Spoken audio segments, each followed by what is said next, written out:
¿Cómo les va? Qué gusto enorme saludarlos. Esto es Historias por las que mueres, crónicas de fútbol y de indumentaria.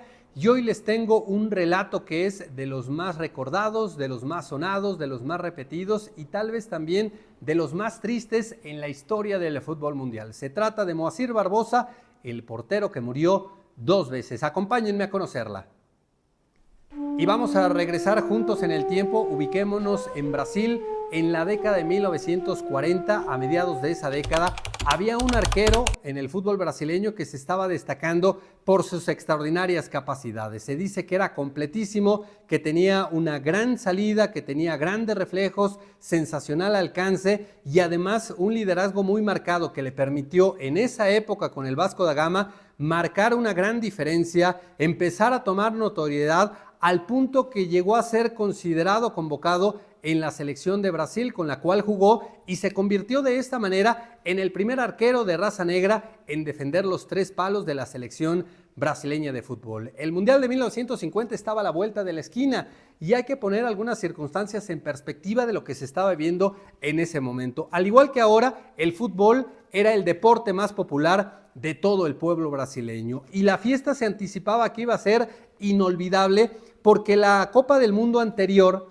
se había disputado 12 años antes. En 1930 fue en Uruguay y los uruguayos terminaron siendo los campeones del mundo. Después, en el 34 y 38, bicampeona la selección de Italia. Y para 1942 y 1946 no hubo Copa del Mundo debido a la Segunda Guerra Mundial. Entonces, imagínense nada más el nivel de expectativa que había en el pueblo brasileño, porque hasta ese momento no habían sido campeones del mundo, porque sabían que iba a ser en condición de local y que además tenían un gran equipo, y ese gran equipo empezó a exhibir todo su fútbol en cada uno de los partidos, avanzando rondas hasta que llegó a la gran final, la cual debían disputar nada más y nada menos que frente a la selección uruguaya de fútbol.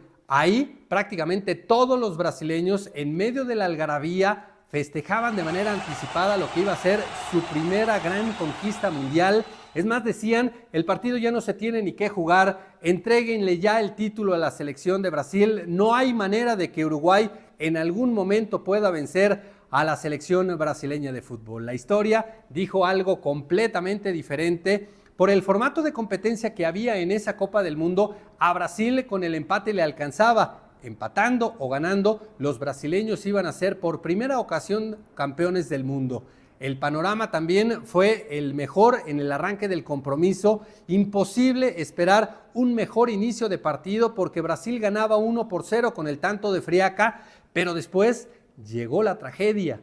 Aparecieron los tantos de Schiaffino y Alcides Gilla y así la selección uruguaya concretó una histórica remontada, terminó ganándole 2-1 a la selección de Brasil y en ese momento se construyó la peor tragedia en la historia del fútbol brasileño, denominada hasta el día de hoy como el Maracanazo.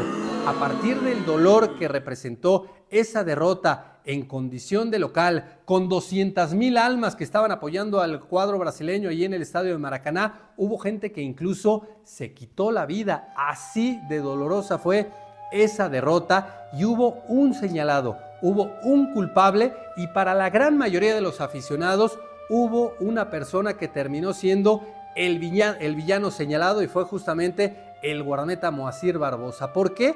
Porque en el segundo gol hay responsabilidad del arquero. Es un disparo de Alcides Gilla a primer palo. El guardameta se lanza, las condiciones de la cancha no eran las mejores. La pelota venía botando, venía con algunas complicaciones y lo termina superando. Y la gran mayoría de los brasileños, por no decir prácticamente todos, lo señalaron a él como el culpable desde ese momento y hasta el día de su muerte. Los años venideros, donde jugaba, donde se presentaba, donde iba a comer, era señalado, era el culpado y era evidentemente el responsable para todos de aquella derrota tan dolorosa. Esa circunstancia, dice la poca gente que estuvo cerca de él sobre el final de su vida, que lo motivó a ser una persona aislada, una persona solitaria. Y también hay una circunstancia muy particular que se presenta en 1963, porque en ese año la FIFA determinó que todos los estadios deberían de tener a partir de ese momento porterías tubulares y no de madera como sucedía en antaño, y ahí fue donde la Confederación Brasileña reemplazó las porterías del estadio de Maracaná. Él trabajaba, Moacir Barbosa trabajaba ahí en el estadio y les pidió a los representantes de la Confederación Brasileña que por favor le regalaran esa portería justamente porque la quería quemar, esa era su intención, y a partir de ello ver si se exorcizaban todos esos juicios, todos esos señalamientos, todas esas maldiciones que le fueron acompañando durante toda su vida. ¿Pero qué creen?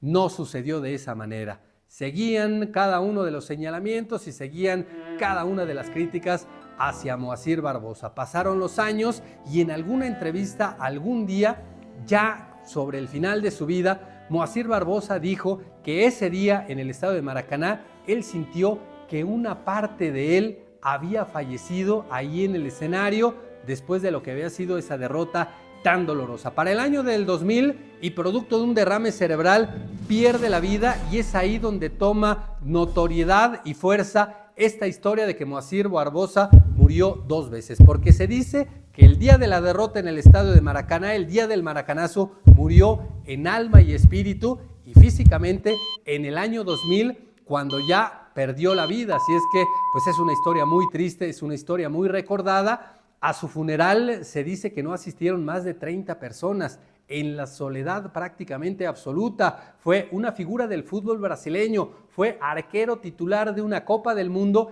y no asistieron más de 30 personas, es lo que la historia cuenta. Así es que pues ahí está lo que sucedió tristemente con Moacir Barbosa. Y ustedes seguramente se preguntarán qué hace esta playera de la selección de Brasil en color blanco. Bueno, pues resulta que ese día del maracanazo, la selección de Brasil vistió de color blanco, y después del partido la Confederación Brasileña determinó que jamás en la historia volverían a utilizar el color blanco como su indumentaria. Sin embargo, 69 años después, 2019, la volvieron a utilizar. Pero esa es otra historia que ya más adelante les voy a contar.